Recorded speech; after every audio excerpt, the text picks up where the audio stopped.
Good afternoon. It's 4:10 here in Cincinnati, and we're ready to begin week three, Business 101, Introduction to Business. And this afternoon, or early this evening, we're going to discuss chapter 7, 8, and 9. Chapter 7, Management and Leadership, as you can see on your screen. We'll move to chapter 8, which is structuring organizations for today's challenges. And finally, chapter 9, production and operations management. So let's begin with chapter 7 and look at our learning objectives. Describe the changes occurring today in the management function. Describe the 4 functions of management, which we will.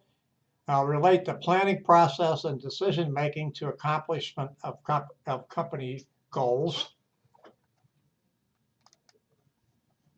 Describe the organization function of management. Explain the difference between leaders and managers, and describe the 3, it says various, the 3 leadership styles that are mentioned in the text. When you pursue other courses in this curriculum, you'll find that there's more than just the leadership styles we're mentioning here. And finally, summarize the 5 steps in the control function of management. All right. Very interesting profile, which I encourage you to read. So let's begin here. What is management? And notice what it says here. It's the things that we use. It talks about the term processes here to reach organization goals, and through the 4 functions of management, which we'll talk about in more detail in just a second.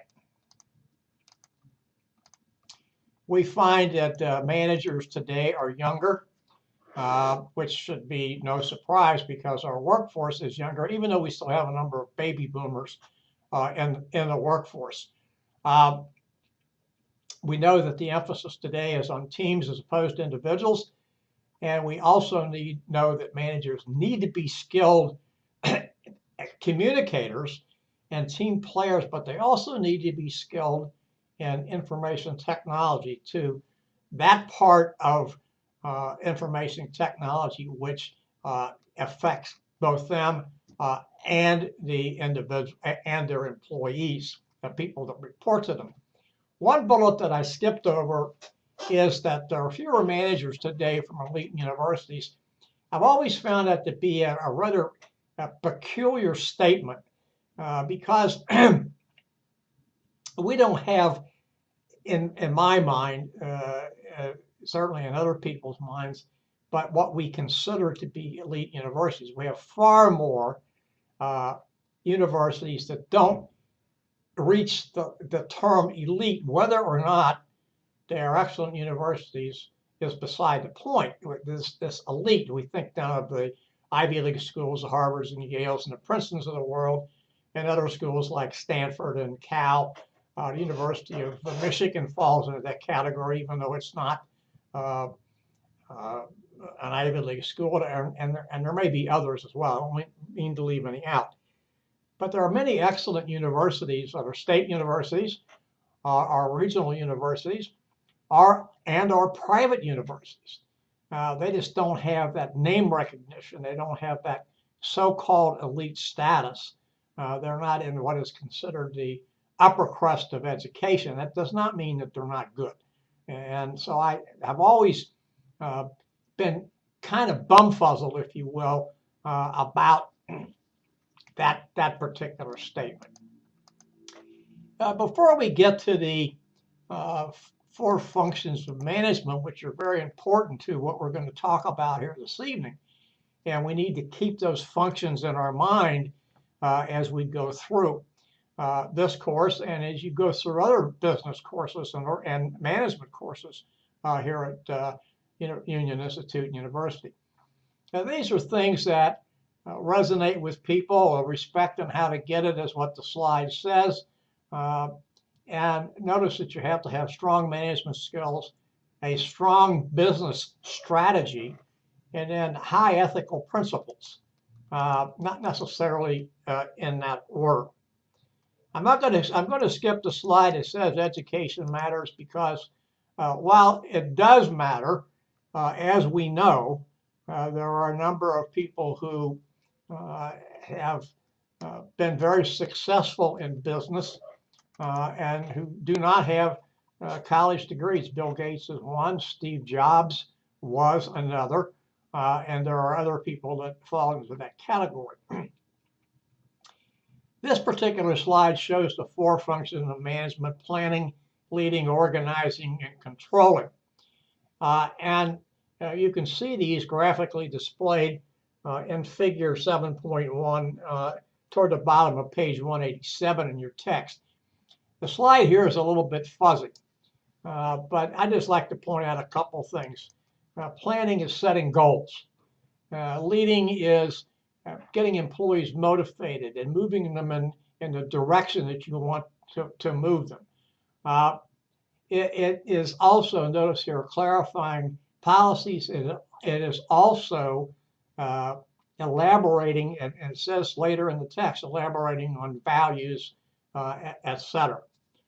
Organizing is making sure that to the best of your ability, you have the necessary resources for the individual's employees to do their jobs.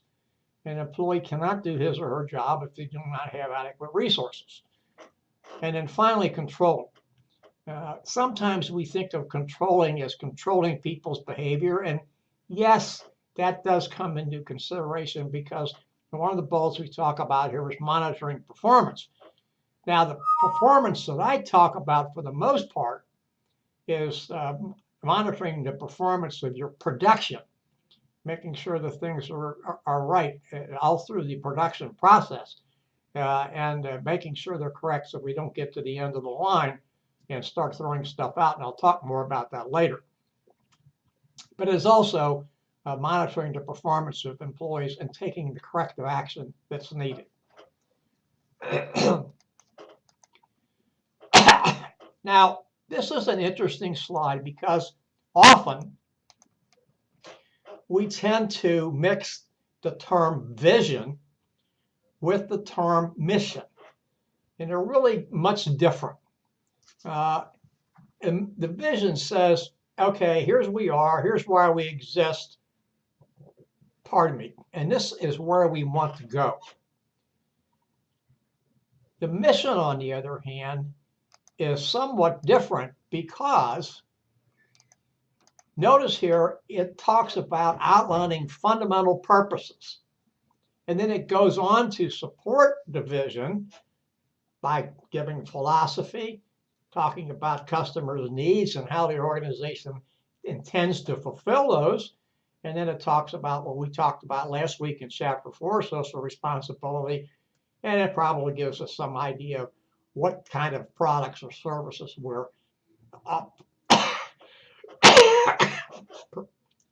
manufacturing and offering to the public. After we've developed the mission statement, then we're going to talk about the goals and objectives of the organization. Notice that goals are broad, they're long-term. Now, you're going to find out here when we talk about long-term, we may not be talking about 20 or more years in some cases. So goals will change over a period of time. Organization will set those and say, this is what we want to achieve. The objectives are what we use to get to those goals. Notice they're short-term, they're very specific in nature. And objectives are broken down even further between strategic objectives and tactical and a few other things, which we'll try to explain and show the difference between them so you can understand that objectives change depending upon where you are in the organization or the type of objective. The goals, however, don't change.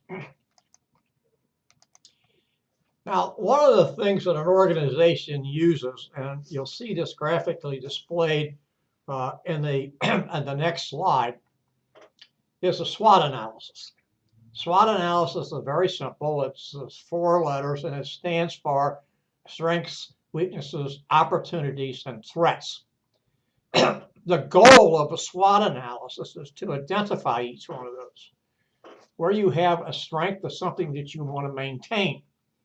A strength normally says that you may be a leader in your field at doing this particular type of thing, or making this particular type of product, or delivering this type of service. So that's something you want to maintain. A weakness, on the other hand, says this is an area where you don't do so well. And the object here, pardon me, is to move a weakness into a strength. The same thing with opportunities and threats. An opportunity is something that you see within your business area and say, here's a place where we can get in and grow our business. A threat normally is something that you may not be able to control. It's a competitor. It may be government regulations. It may be operating area. It could be logistics. It could be a number of things that may be outside your control. So again, you want to move a threat into an opportunity. So we have 4 types of planning here that come under this SWOT analysis. And notice they're strategic, tactical, operational, and contingency.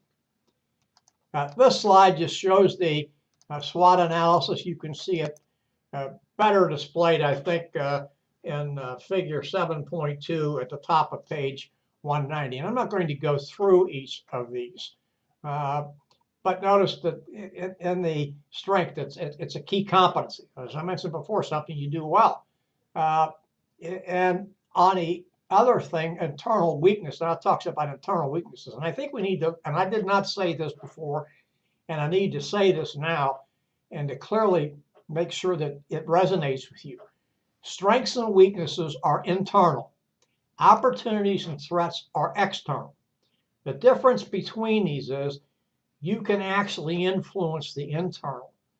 You can't always influence the external, but you want to be able to do something that you can do to bring it into your scheme of things, into your realm.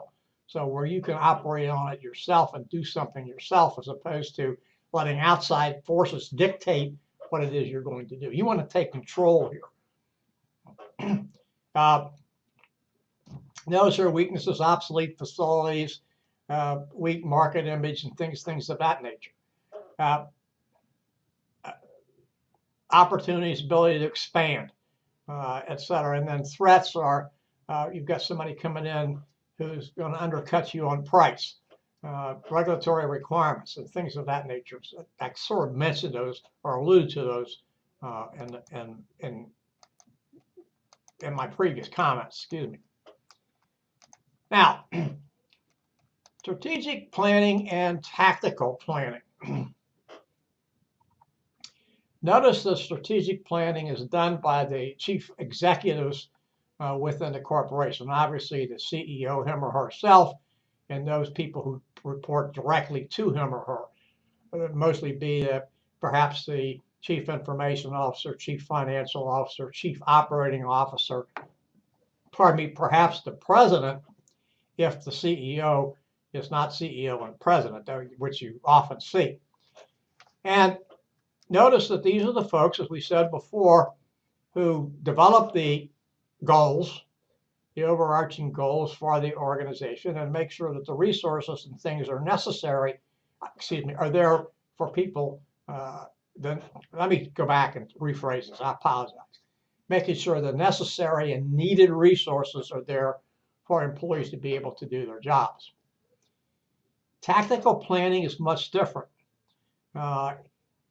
Here we're talking about short-term objectives or short-term statements about what it is to be done to support the strategic planning, or as I like to say, strategic initiatives, and then determining who's going to do this, how they're going to do it, etc.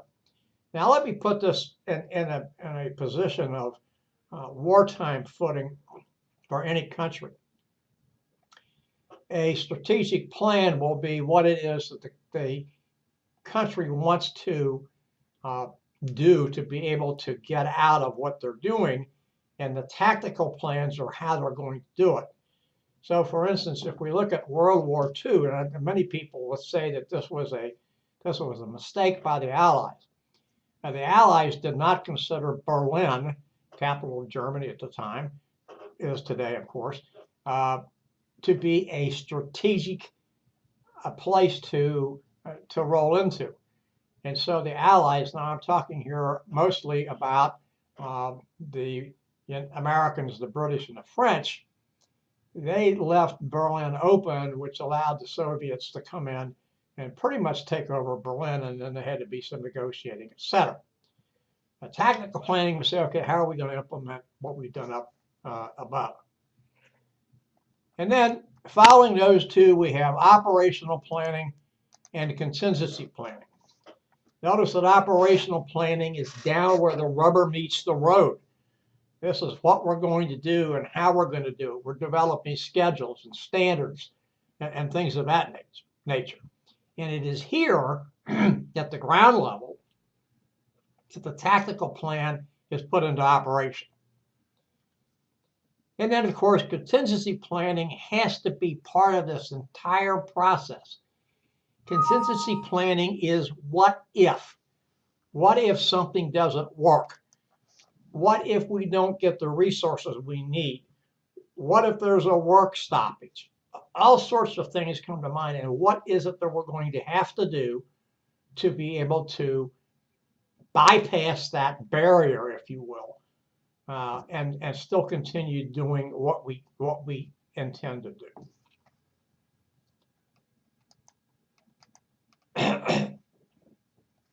This particular slide talks about decision making. And part of the decision making, by the way, was most of your posts to the discussion question for last week. What kind of decision are you going to make if your best friend says, hey, I forgot about the term paper and I want to borrow yours?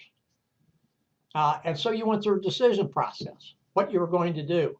Well, that's what we're talking about here, because the decision is choosing among alternatives. And we have to remember that the alternatives may not be the best choices, may not be something that we would normally want, but we still have to make a decision.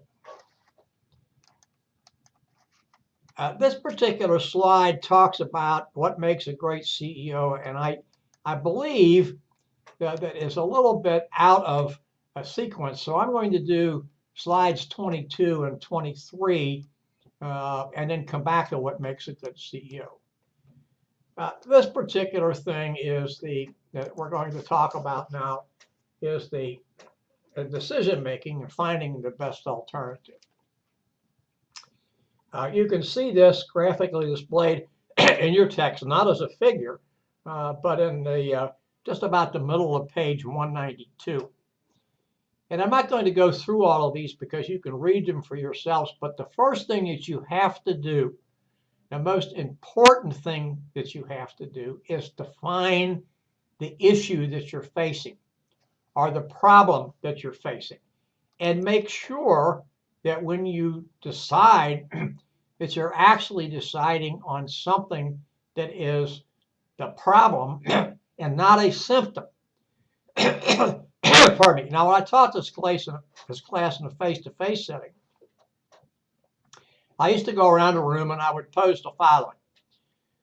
You own an automobile agency, and you notice that your sales are down, so you call your key people in, the sales manager, your service manager, and your marketing person, and a few other people, and you say, okay, our sales are down now. What do you attribute that to? And somebody says, well, competition undersells us. And then the next person said, well, we're in a bad location. And the third person says, we don't really have a quality product to sell. And the fourth person says, well, we don't do a good job with our target market, et cetera, et cetera. those all may be symptoms of why the car sales are down, but they really don't maybe not get to the root of the problem. One or all of them may be correct. None of them may be correct. So what you have to do here is make sure that when you are going through a decision-making process that you have clearly have defined the issue at hand. If you have not, then you may be just trying to putting band-aids on something. So you need to get all the information, develop some alternatives or choices if you prefer, decide on the best alternative, that one that gives you the maximum return, do what you decided, and then do a follow-up and find out if you made the right choice or not. One of the reasons you want to do this is because this may be a recurring type situation. And if you've gone through this process and you've come up with a good solution to it, selected the best alternative and have a good solution that gives you the biggest return for your buck, you don't have to go through this process again because you already know the answer. Not every situation doesn't fall into that category. But if it does, you've already done what you need to do. And this problem solving kind of takes us a little bit differently, what we want to do. And notice here, solving everyday problems that can occur and less formal decision making, and obviously you're going to get a quicker action. Then there's a couple of different problem solving techniques, including brainstorming and PMI. PMI being pluses and minuses of a particular situation.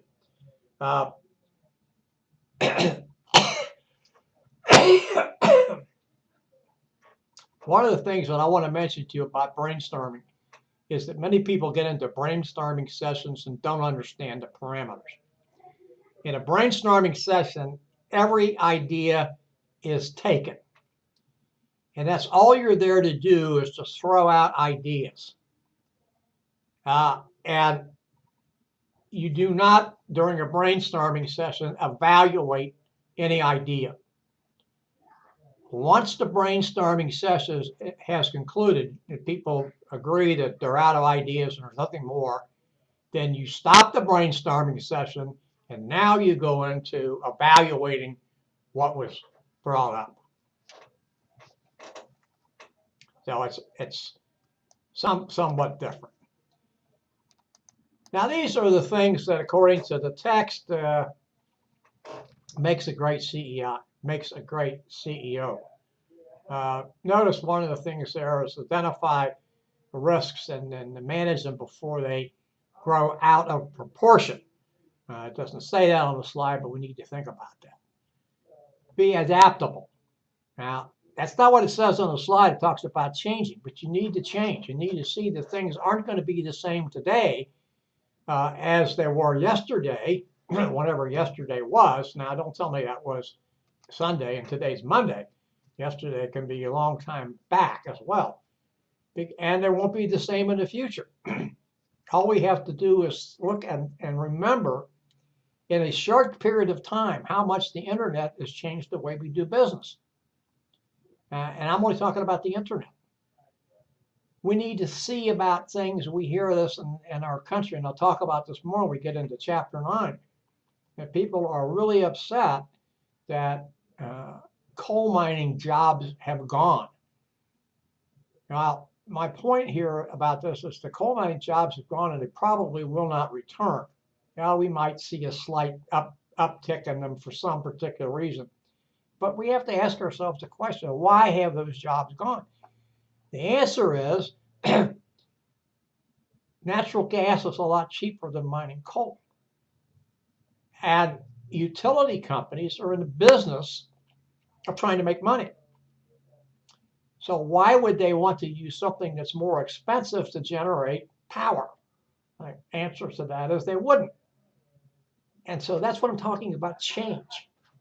And unfortunately, we humans are not ready for change. We say we are. We say we're adaptable, but we're not as adaptable as we need to be. We're not as nimble as we need to be. We don't see change coming until it happens. And by then, in many cases, it's too late.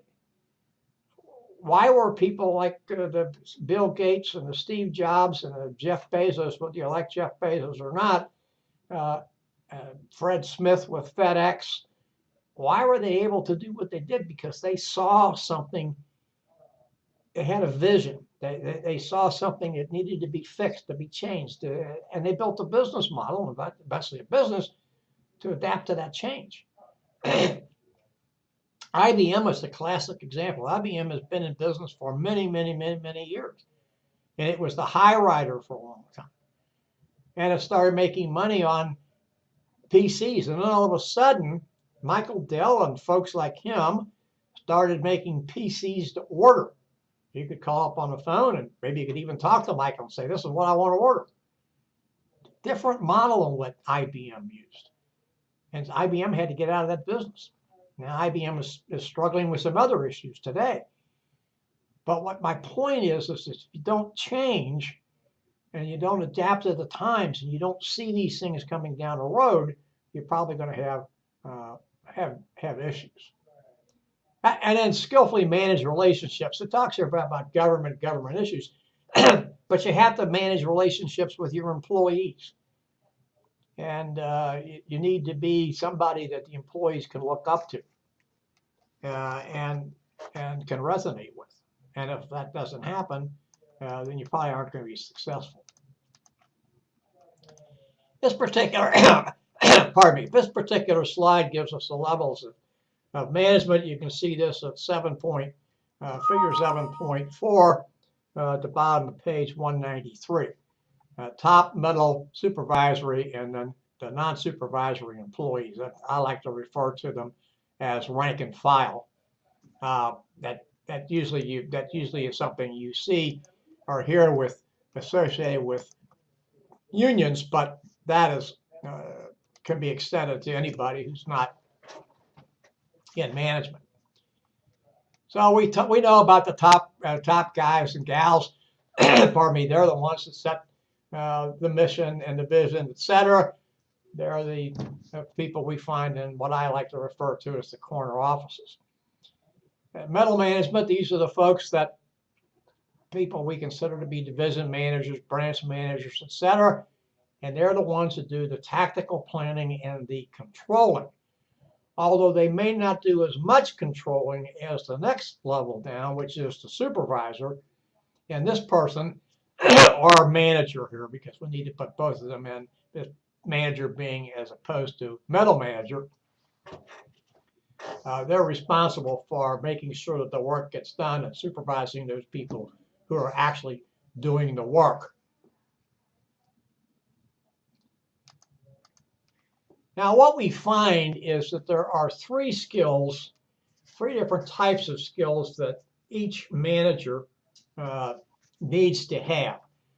Technical, human, and conceptual skills. And we see these displayed a little bit differently than what you see them here, a little bit differently in the previous slide. At the bottom of page 194, figure 7.5. Technical skills are required by the first line supervisor. He or she has to know what it is that his direct reports, her direct reports are doing. Now, he or she has to have a great amount of technical skills and lesser amounts of human relations skills. I'll come back to that in a second, and more conceptual skills and lesser conceptual skills, excuse me. I would tell you, this is Reed talking and no one else, that the person who is down at the supervisor level has to have an equal amount of technical and human relations skills. You can't be a Simon Legree down here and just say, do it because. 100 years ago, you could do that and get away with it. You can't do that today. And matter of fact, not only can't do it, you shouldn't do it, and you shouldn't have done it 100 years ago. So human relations skills are very important for the supervisor. Maybe not quite as important as the technical skills, but certainly very close to it. Don't have to have the conceptual skills, because conceptual skills talk about seeing the big picture. And that's not the supervisor's primary responsibility. Doesn't mean to say he or she shouldn't use conceptual skills and shouldn't bring them to the forefront when necessary. It just says that in their job, that's not a major requirement. So then we look at conceptual skills being primarily needed at the upper level, certainly along with human relation skills, at least as far as I'm concerned. And then we can put others into different categories. You see how the text has them parceled out? You can look at those. You can say, well, yeah, I kind of agree with that, or no, I kind of don't disagree with that, just based upon what my boss does or what he or she doesn't do. So use this as a yardstick. You don't have to use it as something that's we just have to have. So I'm not going to go through that slide. You've seen that, and you can see that, etc. I'm not going to talk too much about this slide, but I will talk about this particular one and tell you that what we have here, we're going to talk about more when we get to Chapter 11, which is Human Resource Management. But staffing is exactly what it says. It's recruiting, then interviewing and hiring. Interviewing is left out there. I just want to put that in. Motivating and retaining the best people so that the company is able to do the things that it wants to do. Why do we have to recruit well? Well, because recruiting is expensive. And if you get the wrong person the first time, then you have to go out and do it all over again. And you just, you know, you've already spent money once and now you're spending it again. Notice the last one. Nobody wants to work for a company in which he or she is not treated well. So it's imperative that not only do you get good people, but that you treat them well and treat them with respect. I'm not going to talk too much more about staffing here because, again, we're going to talk about it in Chapter 11. But the two critical things here is to make sure that you get the right person in the right job at the right time and in the right place. That just goes without saying. That goes back to that recruiting the right person. And we simply can't spend the time of getting people and the resources and getting the wrong people and or getting the right people and then putting them in the wrong job. That's just as bad, if not worse. Here's what leaders have to do. This is graphically displayed in your text, not as a figure, but it is displayed on page 196, most all of the page. Notice it talks about communicating a vision and getting your employees, perhaps a better word to say here is getting your followers to buy into that vision. The slide says a little bit differently than I did, but that's what it is. And you've got to get them imbued in that vision, get them to embrace that division, excuse the expression, swallow it whole hog, and then move forward. Of course, you have to follow up on what you said, but you really need to get them first. You need to get the enthusiasm. You need to get their commitment, and then move forward. Establish values, culture, etc. Notice what it says here: promote corporate ethics. We talked about that last week. That's something we just have to remember is needed, and it goes on and on and on. Don't neglect change. And then finally, make everyone in your organization accountable and responsible for their actions. And of course, that starts with at the very top.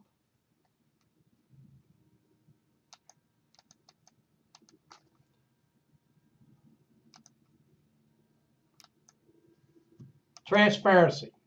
We can't overlook transparency. That comes from some of what we've talked about here that follows that laundry list we just went through. Make sure that people understand what you're saying and it's clear and unambiguous.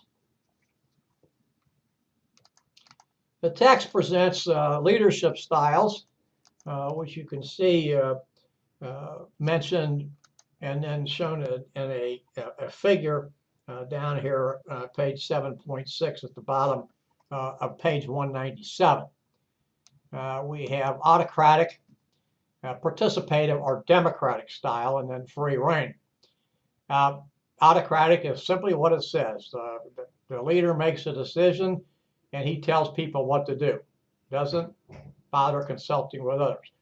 He says, she says, this is the way it is. Participative is what we have in this country, a democracy. And we get together and we make decisions. Now, we're a little bit different. We actually have a representative republic where we elect people to make decisions for us. But in a true democracy, like we saw in ancient Greece and especially in Athens, and we see in some towns in New England, especially in Vermont and perhaps New Hampshire, the people get together and they make the decisions. So here in the workplace, it's managers and the rank and file employees getting together and make the decision. And then free reign leadership, the manager or leader sets the parameters and said, this is what we want to be accomplished. I'm going to give you the necessary resources to do that. Then I'm going to get out of your way and let you do it. As long as you follow the rules, the boundaries that we have set. You don't go outside those boundaries. It's important to say that no one leadership style is often seen. People will often do things, switch between leadership styles depending upon the situation. We're going to talk more about empowerment. I only want to whet your appetite for it. What this means is pushing down decision making to the lowest level, giving people down the line responsibility and authority to act without having to bring a manager or a leader into the decision-making process. This is simply handling problems before they get out of shape, and of course being able to take action when it's needed. Knowledge management, knowledge information is something that we need to do. We need to make sure that we have the information where it needs to be, easy access, and people can get it, and it's stored in the right places so that if it's something that needs to be archived, people can go back and look at the archives. Pardon me. What it simply says here, we don't need people going back and reinventing the wheel. I'm going to skip that one. And now we're going to talk about the 5 steps in the control process. And we can see this graphically displayed at figure 7.7 at the bottom of page 201. First is we have to tell people what it is we want. These are our standards or our norms. And they're very clear. They're published someplace where people can see them.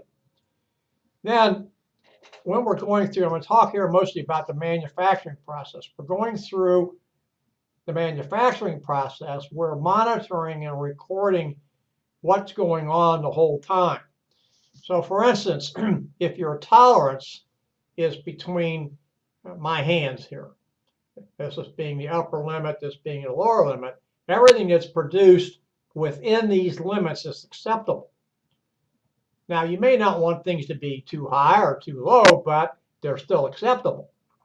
And you can ship those, you can sell those. There's not a problem with it. We may want to make some changes here because they're too high or too low, but we know that they're acceptable. So then when you're going through there, then you compare the results, what turns out, against published standards. Tell people what was found, and then you take corrective action as is necessary. Now, this should go through the entire process, and the monitoring should go through the entire process, and not when you get to the end of the line. Years ago, we had something, I know I'm being very demonstrative here, and I mean to be. Years ago, we had a thing called quality control. And what quality control does, where these were folks that stood at the end of the line, at the end of the production line, and they inspected the product when it came off the line. Pardon me. And if it didn't meet specifications, it was thrown away. What's wrong with that? All you're doing is creating scrap. You put something through the manufacturing process or some other process, let it go through the whole gamut, and it didn't meet specifications. So now you're going to throw it away. That's why the monitoring has to go on all the time. So if you see something is wrong, you can stop the process, make the necessary adjustments, and restart the process, and you don't have people standing at the end of the line throwing away product to build up the scrap pile. And then, of course, you need to come back at the end and say, hey, is what we're doing realistic? Are we doing something we shouldn't be doing? Does it meet does it meet the criteria? If it doesn't, maybe we either have to change the process or maybe we have to change our standards.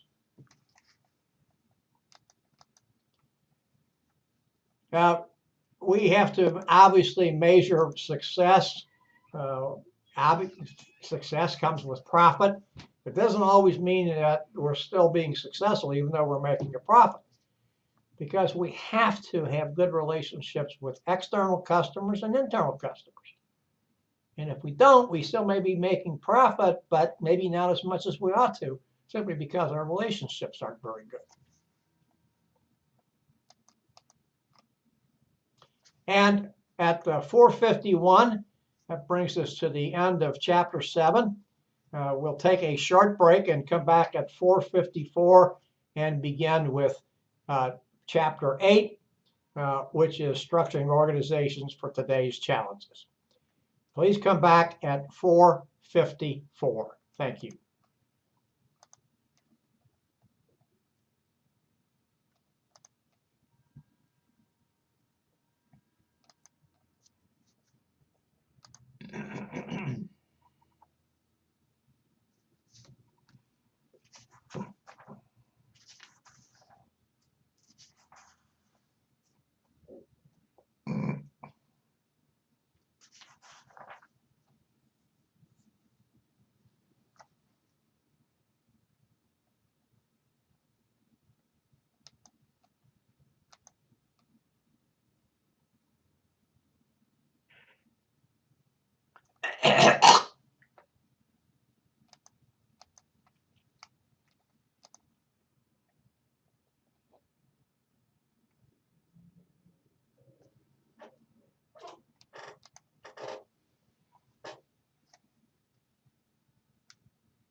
All right, 4:54, we're back.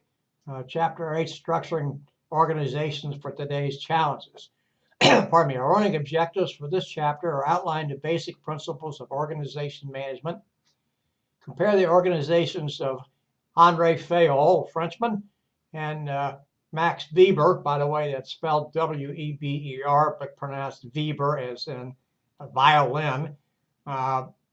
Evaluate the choices managers make in structuring organizations.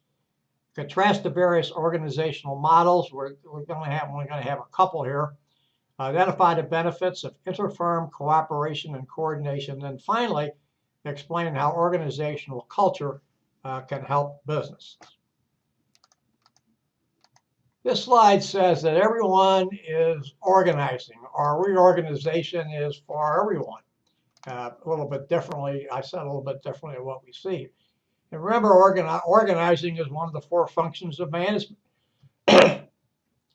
Notice the companies that it's the type of industries that it says here are reorganizing, and we have to change to the market. The markets have changed. The markets have not remained static, and sometimes we need to go back to basic organizational skills to make sure we're getting done what it is we want to get done.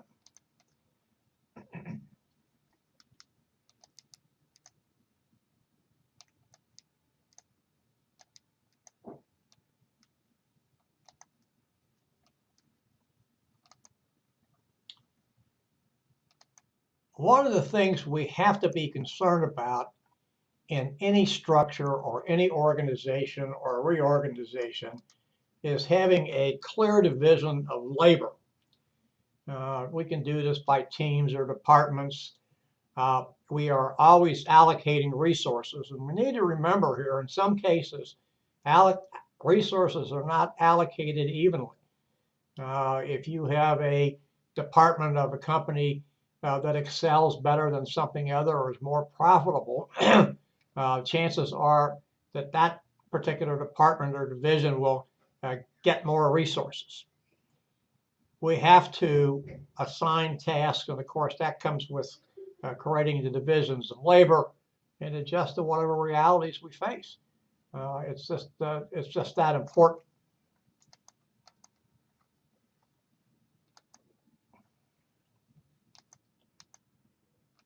Look at what causes us to change in many cases. Competition is one. And of course, competition comes in many guises. It could come from the organization down the street, or it could come from one overseas. The economy has changed. Now, notice here it says declining economy. Well, the economy doesn't always have to decline to cause change. We know the economy is going to make some and it cause changes for us, but we always hope that it's not declining. Sometimes declining economies really gives us the opportunity to find challenges and opportunities that we wouldn't have found otherwise. Technology changes. Technology is changing as I speak right now, and I have no idea what it's going to be tomorrow or the next day. And then notice the pressure to protect the environment. You've heard me say, I believe you have, and if you haven't, I'll say it now. And if I've said it before, I'm repeating myself, and I'll probably do it again. We have but one environment. We have but one planet that we're living on, and we have to do our best to protect it. Many of the resources that we take today for granted are not going to be here for our children, or our children's children, or children's children's children. And if we don't start to figure out how we can fix this, we're going to leave a mess. Some would say we've already left a mess. We also know that customers' expectations have changed. Customers are not satisfied today like they used to be satisfied. They want companies not only to meet their expectations, they want them to exceed their expectations and still deliver quality at a fair price.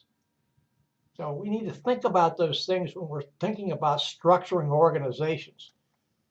It's not just, oh, well, here's a building, let's fix stuff. It doesn't work that way.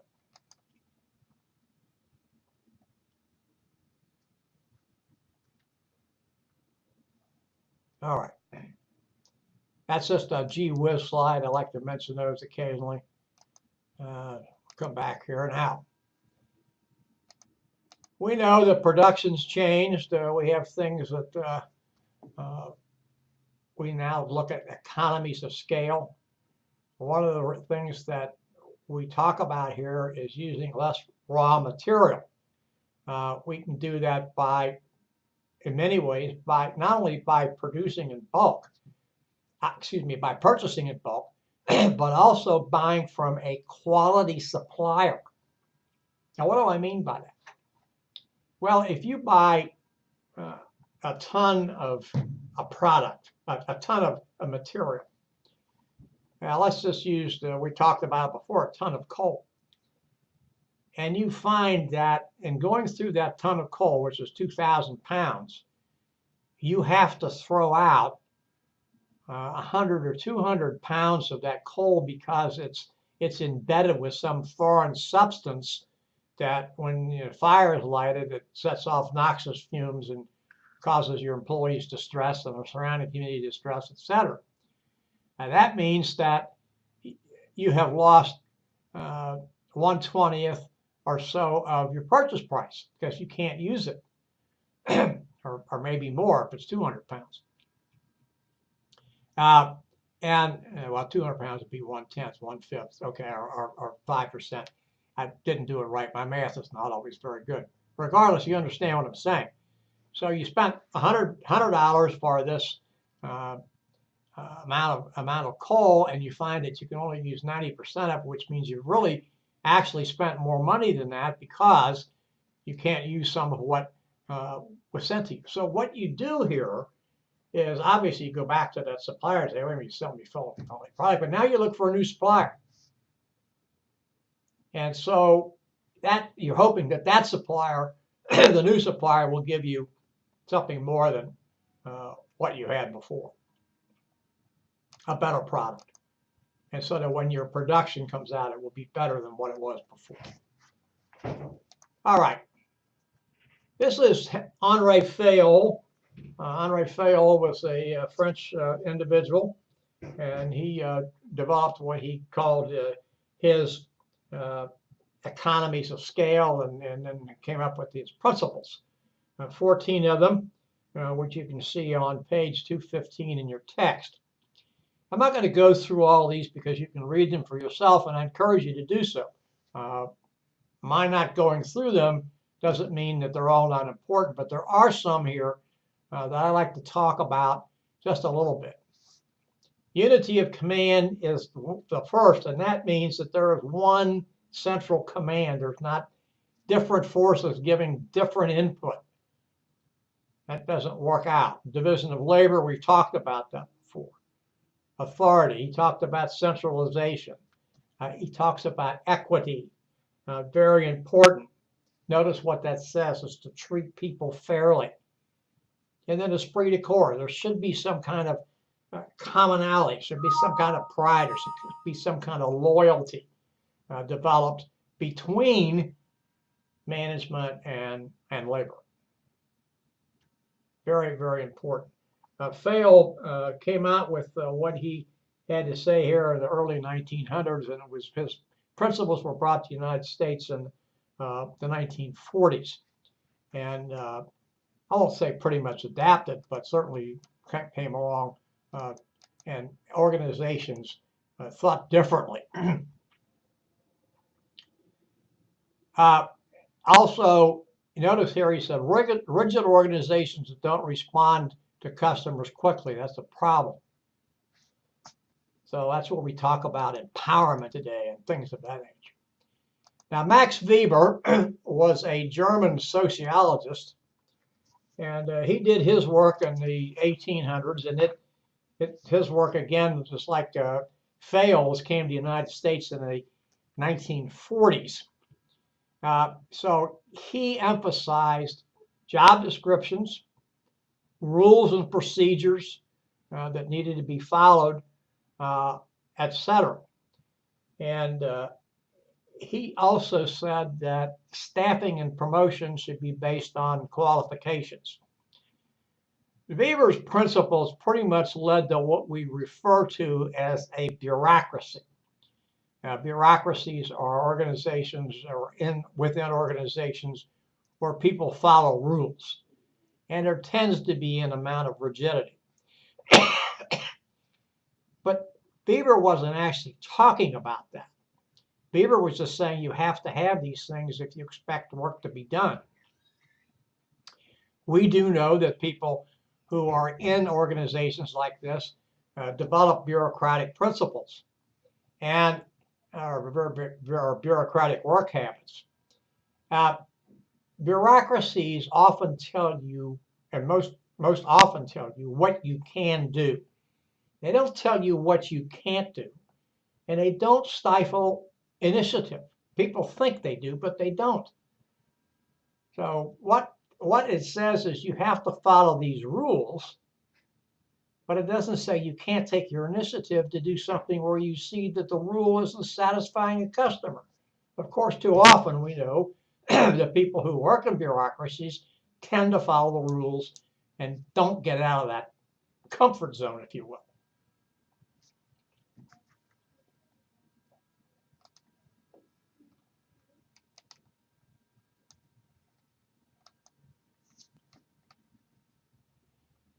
Now, notice here that the slide says when organizations follow the principles of Fayol and Weber, managers control workers. And we know that that's probably not something that's liked very well today. So we find here two things: hierarchy, where we have a sort of what I like to refer to as a stovepipe organization, and things come from on high down to the bottom. And a chain of command is simply saying this is the formal line of authority that we have, and again, it moves from the top to the bottom. Organizational chart is exactly what it says. It shows, we call it in the Army, we call these wiring diagrams, and you can look at that and see why. It just is a picture of reporting relationships within an organization. One of the problems with a wiring diagram is putting names in there. Names change because people change. People get promoted, people leave, all sorts of things happen. So if you just put the offices in there or positions in there and leave names out, they're usually okay. This particular slide just gives you an organizational chart, which you can see at the top of page 217, figure 8.1. Typical organization showing different types of things. Bureaucracy, we're going back to that again. It usually has many layers of managers. And it's what it says here. What happens here is that I think you can have a happy medium, but too often you don't. And that is, yes, companies have to have rules and procedures to follow, but give the employees some ability to make decisions on his or her own within certain parameters. Well, that's where we're going to talk about empowerment. And again, we'll talk about that in greater detail when we get to both chapters 10 and 11, and that'll be next week. All right. So let's move ahead here.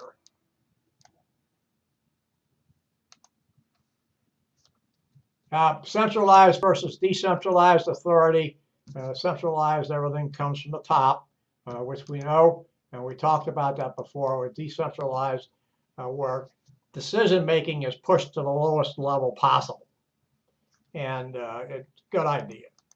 Now, by the way, I said it's a good idea, but it doesn't work in all cases or in every situation. Figure 8.2, which we have here on the up here for you to see, and which you can see at the bottom of page 218, talks about the pluses and minuses, pardon me, of centralized authority versus decentralized. One of the key elements of centralized is it tends to be more efficient. Disadvantage is it's very unresponsive, and it can cause morale to suffer. On the flip side, advantages of a decentralized management system is the faster decision making and higher morale.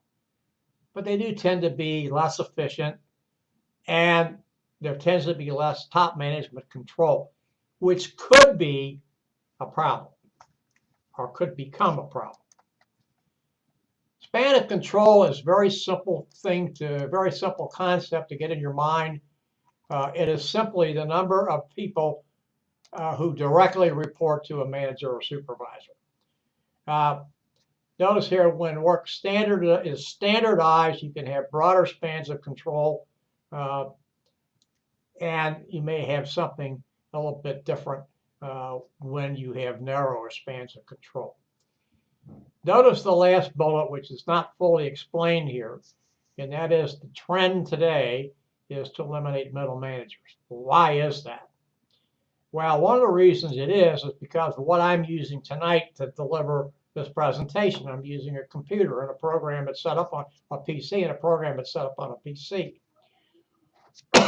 One of the things that managers did years ago was pass on information, besides directing work, et cetera, et cetera. But they no longer have to do that. And a lot of the direction of work can be done through a PC. So the need for as many middle managers as we had many years ago has diminished. And that is not going to change. That's not going to come back. We're going to see that continue and perhaps even become greater.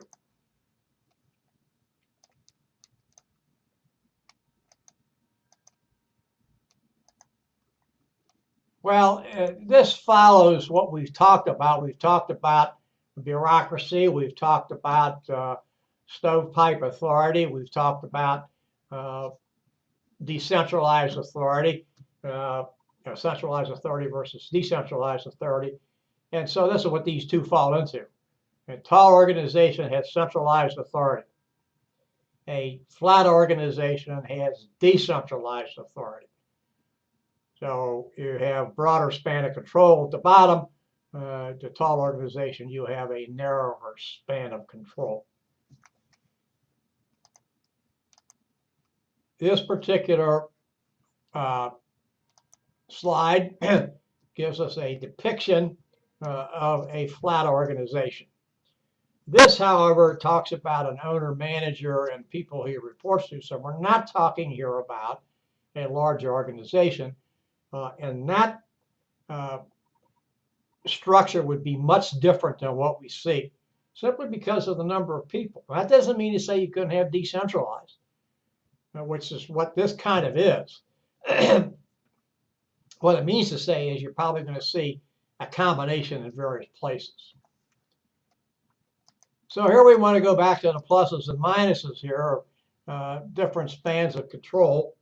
And we can see this one displayed at the top of page 220 in figure 8.4.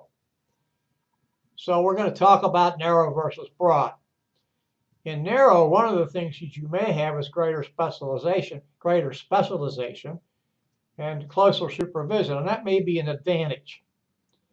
Disadvantage could be, and by the way, we have this kind of messed around here a little bit because a reduced cost is not a disadvantage, regardless of whether it's in a broad span of control or a narrow span of control. Reduced cost is not going to be a disadvantage. I don't know how that got in there. I can only apologize for that. You will get faster decision making. You will not get more empowerment. And you have greater empowerment in a broader span of control than you will be because you have to. That's a given.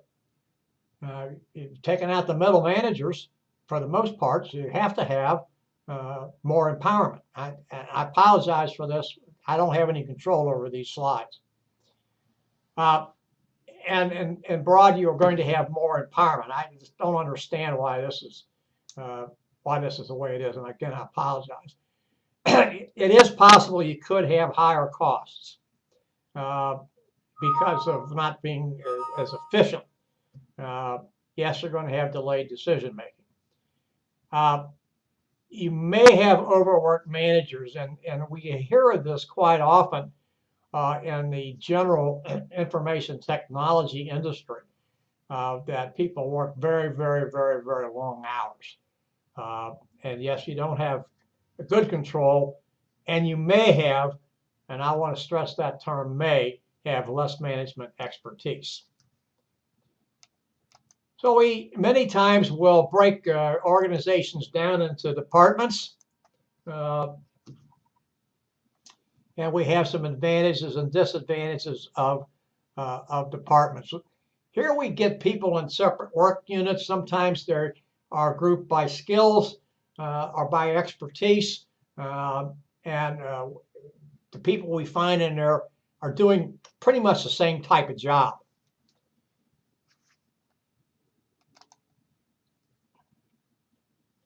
Let me scroll down here a little bit.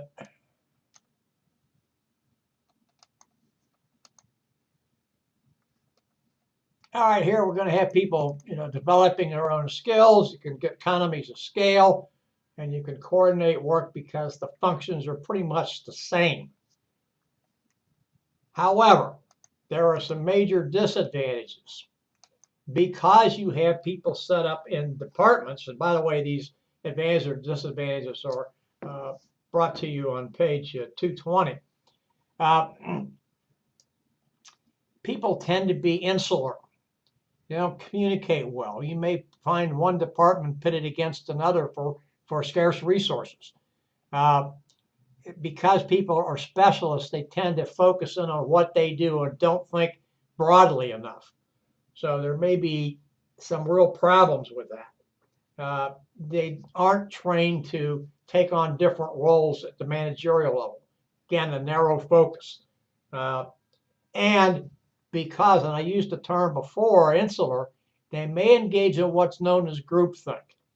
Now, we don't talk about that too much here in this course, but what groupthink says is, hey, what we come up with has to be right. Everybody in here is like-minded. And we know what's right, and those folks outside these walls don't know. So you can do departmentalize any number of ways. You can do it by product. You can do it by function. Notice down here different ways that you can do this. You can do it by geography. You can do it by customer group, etc. And this is graphically displayed for you on page 221.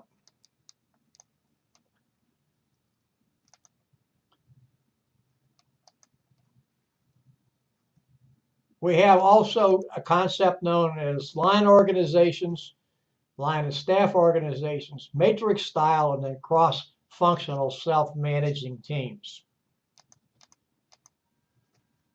Line organization is known best because it has two-way communication and responsibility runs from top to bottom. No specialists. These guys in charge and gals in charge issue the orders. They say what's going to be done. They do the follow-up, etc. That's what we have with line and staff. Responsible for directly achieving what organization's goals are, and they make their own policy decisions. Well, that doesn't always work too well because they don't have staff expertise. And so we bring in staff personnel, and these are our people who may be human resource management specialists. That could be the legal people. It could be information technology people, etc. And this gives you a graphic display of a line and staff organization. And you notice that there you have direct reports from the chief executive officer. And then you have these staff people who are off to the side. Now, what happens here is the staff people are the technical people, and they are there to give technical advice. They can advise the line people what to do, but they cannot tell them what to do, and therein lies a rub. You ask me to come down and give you my advice, and now you don't want to follow it. But we have to remember their job, the staff people's job, is to provide expertise, but not to give direction. A matrix organization is really difficult to figure out And because it's bringing people from all over the organization to work on a particular project. That's usually what happens. And they're trying to get synergy by bringing more people into the process. The slide down here gives you a graphic display, which again you can see in your text on page 225, figure 8.7. But there's a real problem here. And the problem is you have employees who have been placed in a matrix style organization, and now they're going to have problems. But first of all, you're bringing in people because it's complex.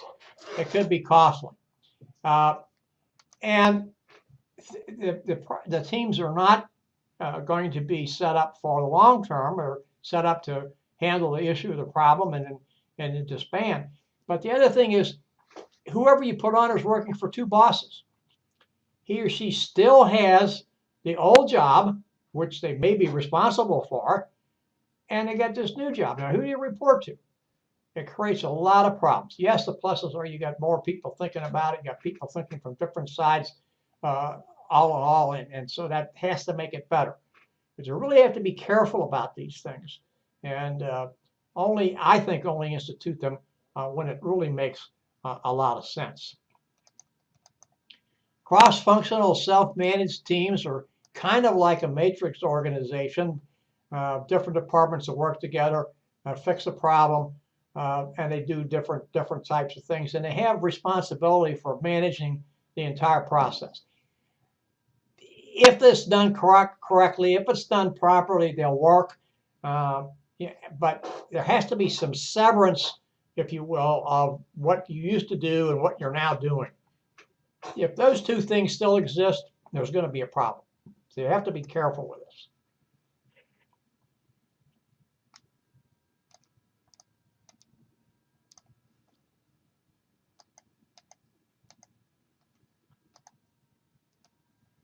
Real-time business, which I'm not going to spend a whole lot of time on, networking and things of that nature. And that gets us to this thing of transparency, making sure that you're open, and so that people know what you're doing. Electronic information shared as if companies were one, and that brings us to the next topic, which is the virtual corporation. And notice here that you have a core firm with a number of spokes out here. And notice what they all have some type of expertise. And the idea here is that companies will move in and out as is necessary for them. We're going to skip that particular slide. This is one of the things that all companies really need to do, and that is to benchmark. You need to pick out a company that is a leader in your industry. Look at the things that company does well and try to set up operations in your company to emulate that. Core competencies are the things that an organization does well. And it does them as well or better than any of its competitors. You need to maintain that, and you need to identify your core competencies and those competencies that are not core, and maybe you could spin off to someone else. Adapting to market changes is critical. Really have to know what's going on, and you have to be able to get rid of things that are no longer efficient. They show a typewriter here. I only know of one typewriter company that's left in the world. I'm not talking about the United States. I don't think you can find a typewriters manufactured in the United States any longer. The Olivetti, the Italian company, is the only one that I know. But you have to see what's old and what doesn't work and move away from it. I'm not going to focus on that one. I will focus on communication that shouldn't be open. You have to be careful with this. If you have to have policies in your organization, about the use of social media. It becomes a bugaboo when people do that, and there have to be policies. I'm not going to get into it. I'm not a social media user for a number of reasons. I'm not opposed to social media, but for a company, there have to be policies. Restructure when it's important. Notice down here at the bottom, we've changed our thought process on what a manager does. His or her job is to assist and support employees, not necessarily to direct them around and say, do this or else. Organization culture is very important. These are the values that we espouse as a culture, as a company. Cultures, can emphasize certain things. And culture, we know, is built around stories and myths and sagas and things of that nature. We do have informal organizations, often known as things called a grapevine. Sometimes these are good. Most often they cause more problems than they do good. So you have to be careful about allowing them to grow and to develop. I'm not going to go through this because there's a lot of problem here with this. But what you have to be careful about is having an informal organization that runs as a counterculture. And that counterculture is against what the organization stands for. I'm not saying here that you should disband all informal organizations. What I am saying is that you need to know what they are and what they do and make sure that they're marching along the same line. Doesn't mean they shouldn't be listened to. What it does mean is you can't allow them to cause dissension. That does not work. So you really need to see what they're doing and how they're doing it and whether or not they're going to help move the organization forward. Brings us to the end of chapter 8. We'll take a break. It's 5:27 to 5:30, and we'll come back and do chapter 9. Please come back at 5:30.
5:30, we're back.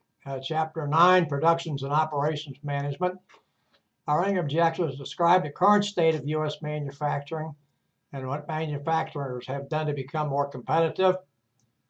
Describe the evolution from production to operations management. Identify various production processes that describes techniques that improve productivity, including computer-aided design and manufacturing, flexible manufacturing, lean manufacturing, and mass customization. Describe operations management planning issues, including facility location, facility layout, materials requirement planning, purchasing, just-in-time inventory, and quality control. And then we'll explain the use of PERT and Gantt charts to control manufacturing processes.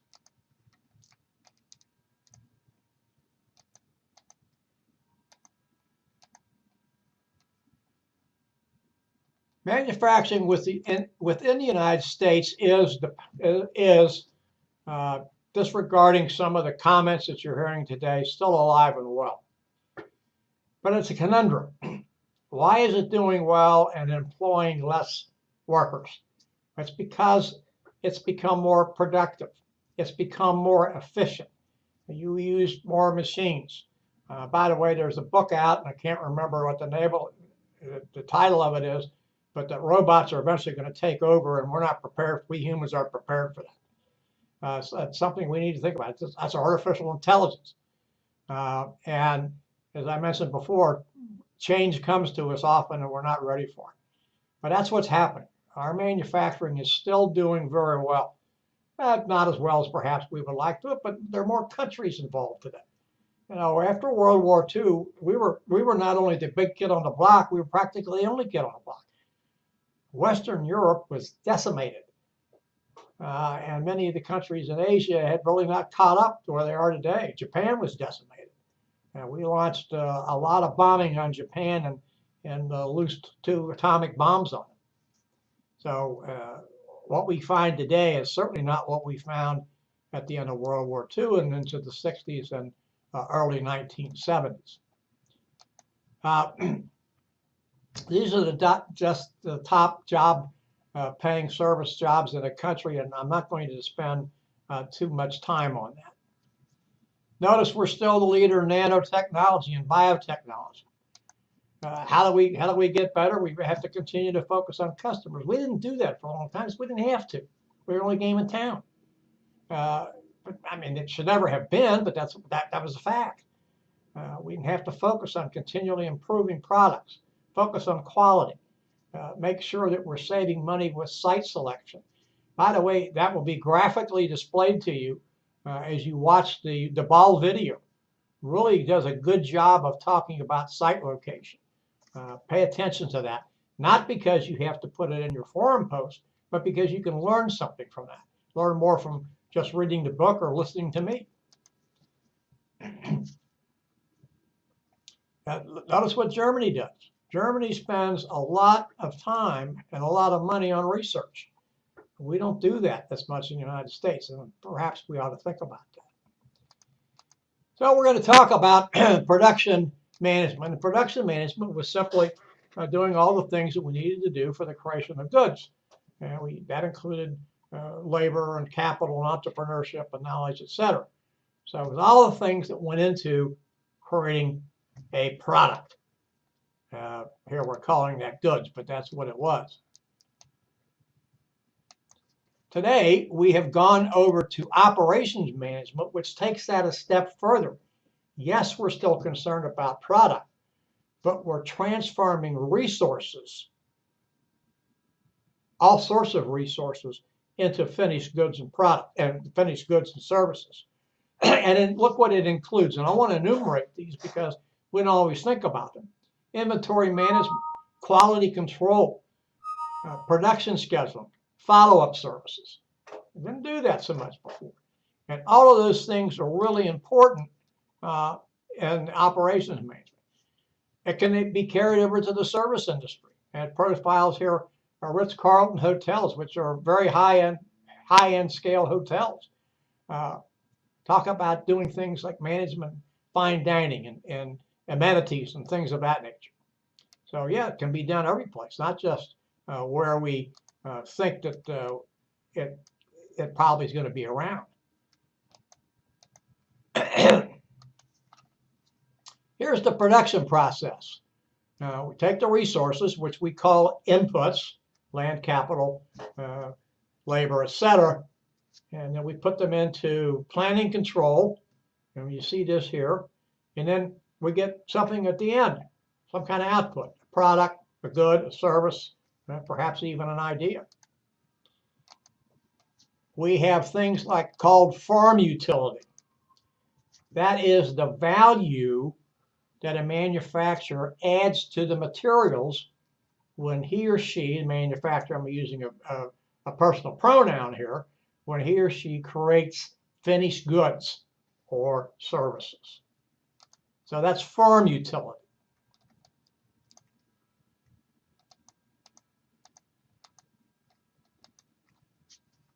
This is what Andrew Grove had to say. Andrew Grove was one of the founders of Intel. And he also had a PhD, I believe, in chemistry, but that really doesn't make too much difference to this particular slide. He says in production, we want to be able to do three things: build a product or provide a service in response to a demand from customers, and get them to them. Do this at an acceptable quality level. Now, as you know, part of what we've talked about today, we want to exceed what's acceptable, and then to provide that at the lowest possible cost.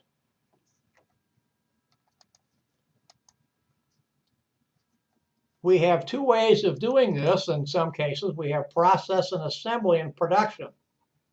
The process is a physical change. So we take this, to give an example, we take water, put it in a freezer, and we'll wind up with an ice cube. Physical change. It's still water, but we physically changed it from a liquid to a solid. The assembly process is a little bit different because it puts components together. Part of the process that puts components together.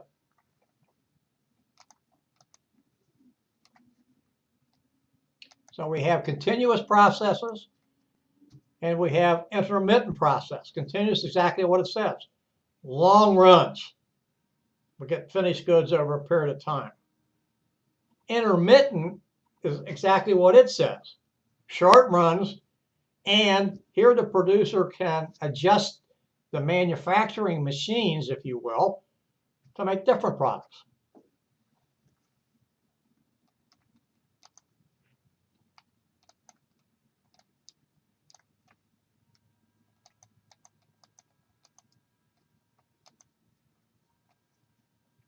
Now, what can make us more competitive? Using computers. So can we have computer-aided design and computer-aided manufacturing, flexible manufacturing, lean manufacturing, mass customization. Talked a little bit about mass customization before. We'll get into a little bit more of that in a second. Computer-aided design is just helping, it's just using a computer to help design a product. While computer-aided manufacturing is using computers in the manufacturing process, in the manufacturing of products.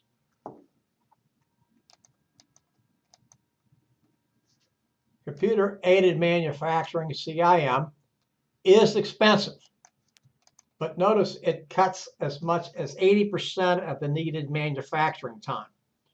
And to program parts and to make program machines and to make parts. So there's a savings there.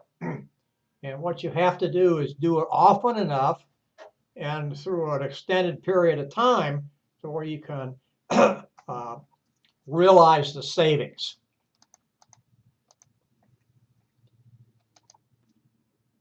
Flexible manufacturing, again, what it says, designing machines so that they can do more than one type task. And Allen Bradley is a company that's really been in business and is much admired for other things that they do besides this thing. They use this to build motor starters. and very interesting way to do that. Excuse me, I went back and I shouldn't have, and that's Bradley, and we need to move on here.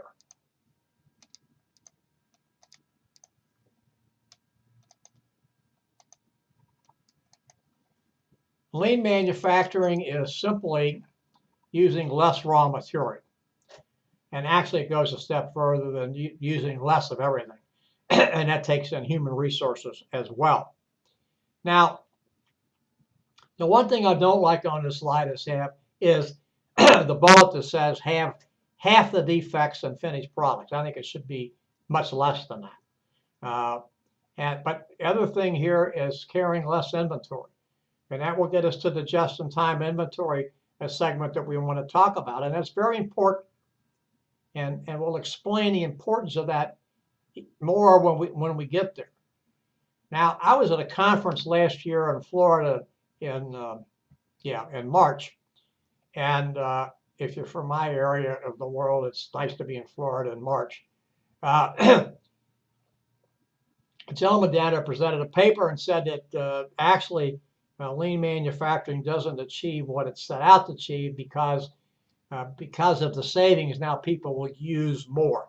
Well, that's not the concept of lean manufacturing.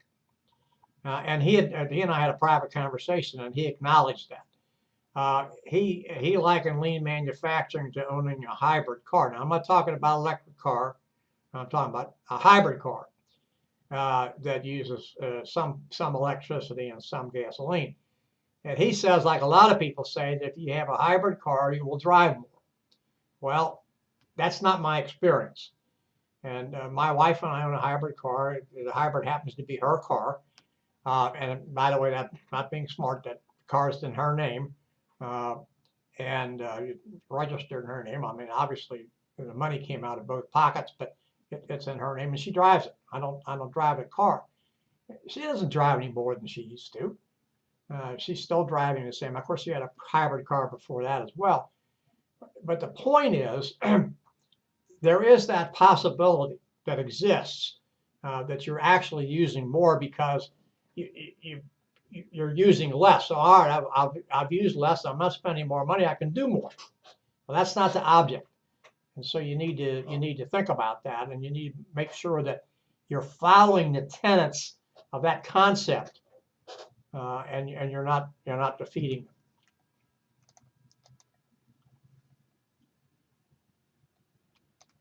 Mass customization is having a production run set up to meet the needs of multiple customers, or and they say it different, a large number of individual customers. Learning to do this means that you can be the same thing to many more people.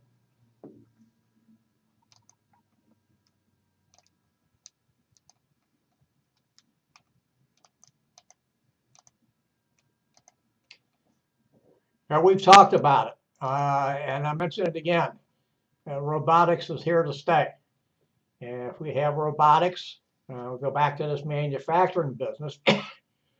You can have an operation going all day because the robots don't have to take a break. Now, they do have to be serviced. I mean, you can't let them wear down and break down and things of that nature. But you can do things. And you notice here you can build sensors into them. And you can't build a sensor in a human. Normally, we're smart enough to figure things out, but we don't always do that. So we need to think about how we do that, and that's what causes. Now, what's the problem here? The problem here is when we do these things, we put other people out of work. And we need to think about how we re-educate these folks and train these folks and get them back into the workforce, and at the same time, giving businesses the right incentives to create new jobs.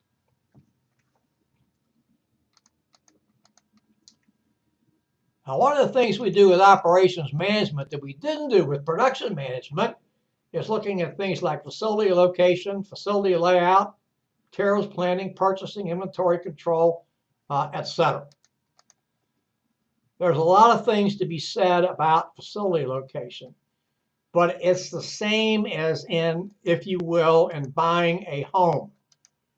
And that is, the realtor will tell you everything is about location, location, location. You have to put your facilities in geographical proximity to two things: your suppliers, those bringing you the raw material, and your customers. If you're out here on the periphery somewhere, it's going to cause you lots of problems. Now, this is one of the things that Walmart is very smart in doing, not so much in locating close to customers. Yes, they've done that. But also, well, in some cases, they've set up outside of towns so that people came out there because the prices were lower. The quality of the merchandise probably wasn't lower, but the prices were lower. But one of the things that they've done is that they've set their logistics up so they can move product to their locations very quickly, and they've reduced the cost to them of transportation. So that's what we talk about location.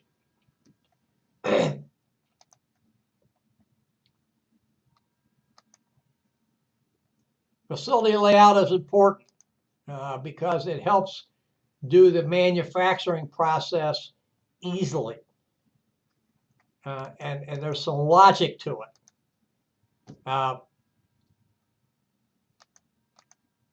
And we're going to go through a couple of these, and you'll see this in the text.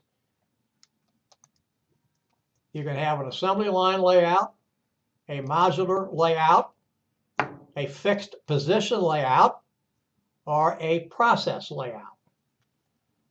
And here's an assembly line. We see how that goes. Very simple to see that. In a modular layout, notice here we have things that are set up in proximity to the assembly tables. I'm moving over here. You can't see what I'm doing and what's on the slide at the same time. In a process layout, we have a similar type operation, and things go in linear motion, movement, if you will, to where we need things. We go storage, cutting, stamping, the burring, blending it into assembly, and then packaging and shipping. So that gives us an idea of a process layout.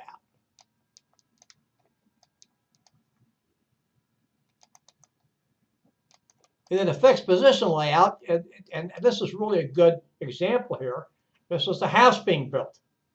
And notice all the different people can be working at some particular time or at the same particular time while the house itself is going up. And one workman or work crew is not really interfering with another work crew. So you could put a roof on at the same time you got somebody in there doing the carpentry work. We have two things to help here in inventory control. One's materials requirement planning. Uses this for sales forecast to make sure we have things when we need them. And the enterprise resource planning, which is a newer version of material resource planning, that brings the computer into this. And we get integrated software program and a single database. Purchasing also part of operations management. And the primary purposes here are to find high quality product at a reasonable price and have it delivered when you need it. And then, of course, that goes along with inventory control and what we call now is just-in-time inventory control.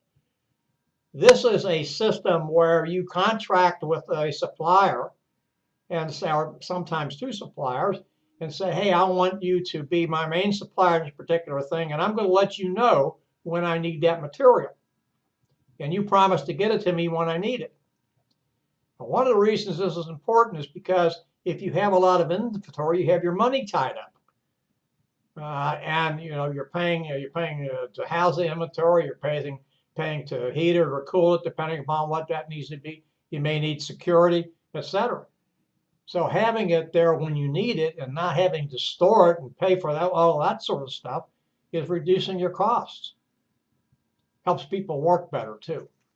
And it creates a good relationship, you and a supplier, because you're telling a supplier, hey, Mr. and Miss Supplier, I'm going to buy product from you if you promise to get it to me on time, and you're going to give me a good product.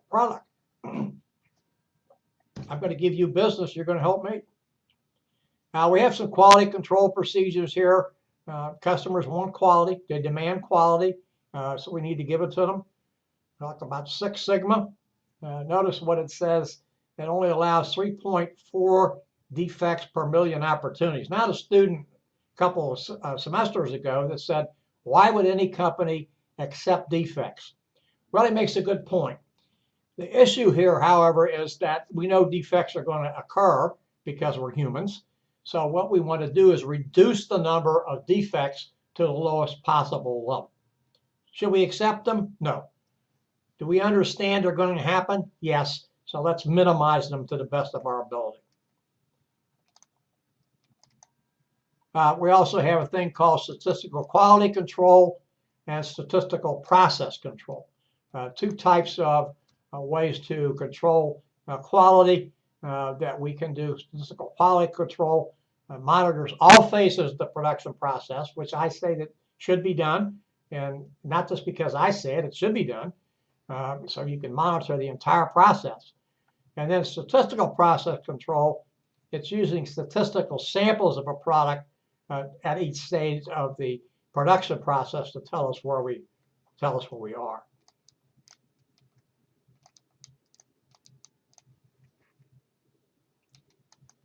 We have to look at the International Organization of Standards. If an American company intends to do business, especially in the European Union, it has to be either ISO 9000 qualified or ISO 14000 qualified. Otherwise, it's not going to be able to do business there. A PERT chart, a program evaluation and review technique. Here we are going to analyze tasks involved in completing a project and estimating the time needed for completion. These are the steps in a PERT chart. By the way, you can see this at the figure 9.3 on page 260. We're going to analyze the sequencing of tasks and identifying what's known as the critical path. The critical path itself is a sequence of tasks that are needed to know, that are required. Excuse me, let's move this down here just a little bit, if I can. It take the longest time to complete. So that's something that you really need to know so you can estimate how long this project is going to take you. And then the other thing, and by the way, that's figure 9.3. That's the PERT chart. And then the other one we have on the following page is the Gantt chart, bar graph that shows what projects are being worked on and how much of the task has been completed. And again, here's a picture of the Gantt chart. This is figure 9.4. Gives you some kind of an idea of what is going. People use these quite frequently to help them understand where the project is, where the resources need to be allocated to finish the project, and what we can do going forward. That brings me to the end of chapter 9, and I want to pose the lecture discussion question for this week. The task outlines 3 leadership styles: autocratic, participative or democratic, and free rein. Which style does your manager or supervisor use? Is it effective? If so, why? If not, why not? What style do you think your manager should use and why? So let's repeat that. The text outlines 3 leadership styles: autocratic, democratic or participative, and free rein. Which style does your supervisor or manager use? Is his or her style effective? And if so, why? If it's not effective, why not? What style do you believe your manager should use and why? We'll be back next week, next Monday, which will be the 19th, and we will discuss chapters 10, 11, and 12. Chapter 10, Motivating Employees. Chapter 11, Human Resource Management, Finding and Retaining the Best Employees. And finally, Chapter 12, Unions and Employee Management Issues. I thank you for your attention, and good night.